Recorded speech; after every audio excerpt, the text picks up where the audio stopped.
ঈশানী সিরাপে বিষ মিশিয়েছে মৌলি, ধরতে পারলো বাড়ির সবাই। হ্যাঁ বন্ধুরা, সম্পূর্ণটা জানতে ভিডিওটা প্রথম থেকে শেষ পর্যন্ত দেখতে থাকুন। ধারাবাহিকের শুরুতে দেখা যাচ্ছে বিক্রম দেব তো বাণী আর অনিরুদ্ধকে এবার ফাঁসাচ্ছে। বলছে যে আমারও তো অ্যালিগেশন থাকতে পারে যে বাণী আর অনিরুদ্ধ নিজের মেয়েকে কিডন্যাপ করে এখন আমাকে ফাঁসাচ্ছে। আর অনিরুদ্ধ, আপনি কি এই কথাটা অ্যাকসেপ্ট করবেন? অনিরুদ্ধ তো এবার কথাটা শুনেই বিক্রম দেবের উপরে খুব রেগে গেছে। বিক্রম দেবকে যখনই মারতে যাবে ঠিক তখনই তো বাণী আর অফিসারটা সঙ্গে সঙ্গে অনিরুদ্ধকে আটকে নেয়। বিক্রম তো এবার অপর দিক থেকে অনিরুদ্ধকে বলছে যে মিস্টার চ্যাটার্জি, আপনি না মাথাটা ঠান্ডা রাখুন। শুধুমাত্র কোনো মানুষের ওপর গরম দেখালেই কিন্তু তাকে অপরাধী প্রমাণ করা যায় না। বিক্রম তো এবার অফিসারকে মানে পুলিশ অফিসারকে বলছে যে অফিসার, আপনাকেও একটা কথা বলি, এই যে কোনো প্রমাণ ছাড়া আমাকে অপরাধী প্রমাণ করানোর চেষ্টা করা হচ্ছে, এটাও কিন্তু একটা অপরাধ।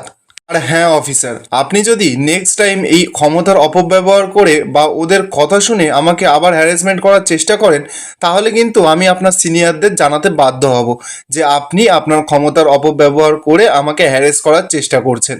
অফিসারও তো এবার বিক্রম দেবকে জানাচ্ছে যে আপনাকে কোনো হ্যারাসমেন্ট করার ইচ্ছে কিন্তু আমাদের নেই, কিন্তু আপনার নামটাও উঠে আসছে এই তদন্তের মধ্যে।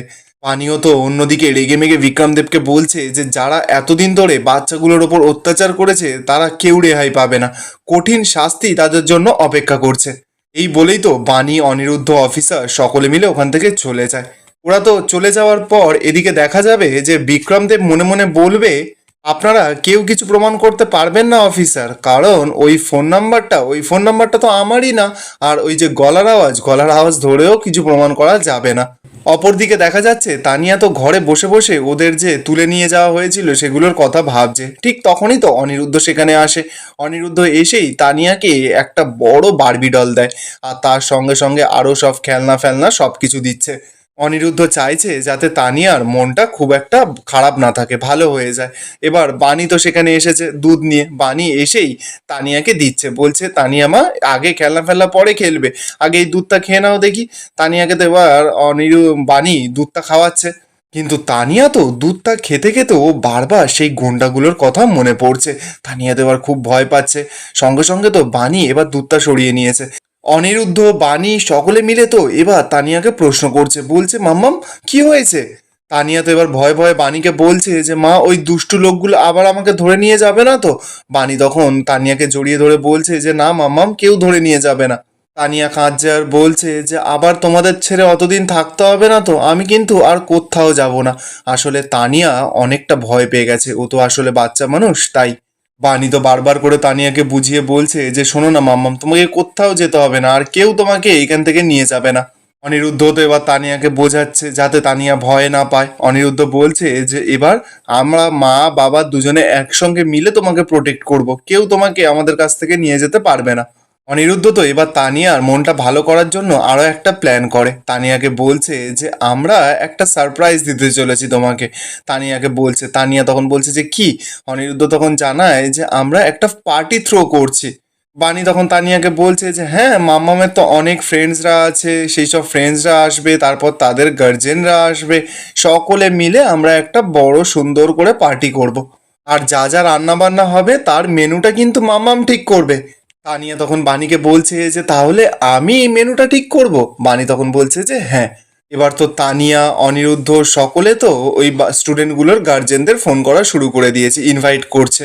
এবার সকলকে ইনভাইট করার পর তানিয়া, অনিরুদ্ধ, বাণী একটু বেশ সুন্দর মুহূর্ত কাটায়, দুজন দুজনের সকলকে ভালোবেসে কাছে জড়িয়ে নেয়। এরপর দেখা যাচ্ছে ধারাবাহিকে বেশ কিছুক্ষণ সময় কেটে যায়। এবার আস্তে আস্তে সকল গার্জেনরা, সকল স্টুডেন্টরা গিফট নিয়ে হাতে করে চলে এসেছে। সকল বান্ধবীরা মানে তানিয়ার বান্ধবীরা সকলে এসে তো তানিয়াকে গিফট ফিফট দিচ্ছে। ঠিক তখনই দেখা যাচ্ছে যে অনিরুদ্ধ তো আরও প্রচুর গিফট হাতে করে নিয়ে এসেছে। সকলকে বলছে যে আজকে সকলে এখানে স্পেশাল গেস্ট, তাই সকলের জন্য রিটার্ন গিফট আছে। এই বলেই তো অনিরুদ্ধ, বাণী সকলে মিলে তো সকল বাচ্চাদের একটা একটা করে গিফট দিয়ে দেয়। গার্জেনগুলো তো এবার দেখা যাচ্ছে অনিরুদ্ধ আর বাণীকে বেশ ভালো ভালো কথা বলছে, বলছে আপনারা না থাকলে আমরা সত্যি আমাদের বাচ্চাদের হয়তো খুঁজেই পেতাম না। অন্য গার্জেনরাও এবার অনিরুদ্ধদের বলছে যে আপনাদের এই ঋণ আমরা সারা জীবন মনে রাখবো। এই সব কথা সকল গার্জেনরা মিলে অনিরুদ্ধদের বলছে। পানীয় তখন মিষ্টিভাবে গার্জেনগুলোকে জানায় যে ওরা তো সকলে আমাদের সন্তানের মতন, আমরা যা করেছি নিজেদের মন থেকেই করেছি। এবার তো দেখা যাচ্ছে সকল স্টুডেন্টরা খেতে বসে পড়েছে। বাণীদের বাড়িতে তো বেশ সুন্দর সুন্দর আইটেম হয়েছে, সকল বাচ্চারা খাওয়া দাওয়া শুরু করে দেয়। অন্যদিকে দেখা যাচ্ছে মৌলি তো এবার সেই সমস্ত কিছু দেখে মনে মনে বলছে যে যা আনন্দ করার করে নাও বাণী, তোমার মা ঈশানী রয় তো কদিন পর শেষ হয়ে যেতে চলেছে, আর ওই 2 কোটি টাকার মালিক আমি হতে চলেছি।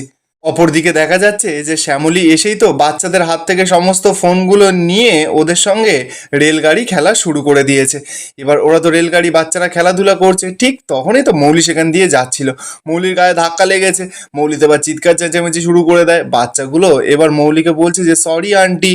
এবার একটা মজার ঘটনা ঘটে, যেই মৌলিকে আন্টি বলেছে বাচ্চাগুলো, মৌলি তো সঙ্গে সঙ্গে পুরো চমকে গেছে। বলছে কি, আমি আন্টি? আমাকে দেখে আন্টি মনে হচ্ছে তোমাদের? আর সব থেকে বড় কথা, শুধু সরি বলে দিলে হয়ে যাবে নাকি? এমনিতেই আমি সিঁড়ি থেকে পড়ে গেছি, আমার পায়ে হাতে সব জায়গায় ব্যথা। অনিরুদ্ধ এবার এসে এই মৌলিকে বলছে যে মৌলি, ওরা তো বাচ্চা, ওরা কি বোঝে এখনো সেরকম? আর সবই তো ভগবানের লীলা। তুমি এতদিন ধরে যা অন্যায় করে এসেছো তার জন্যই বোধহয় এই কোমরে গায়ে হাতে ব্যথা। বানিও তো এবার মৌলিকে ছাড়ে না, মৌলিকে বলছে যে আজকে কিন্তু বাচ্চাগুলোর মজা করার দিন, তাই জন্য বলছি ওদের সঙ্গে একদম লাগতে এসো না, ঠিক আছে মৌলি? এবার তো সেখানে পিনাকি আসে, পিনাকিও এসে মৌলিকে উচিত শিক্ষা দিয়ে দেয়। মৌলিকে বলছে যে অন্যের রাগ কিন্তু এই বাচ্চাগুলোর ওপরে একদম জেরো না, ঠিক আছে? Please be control.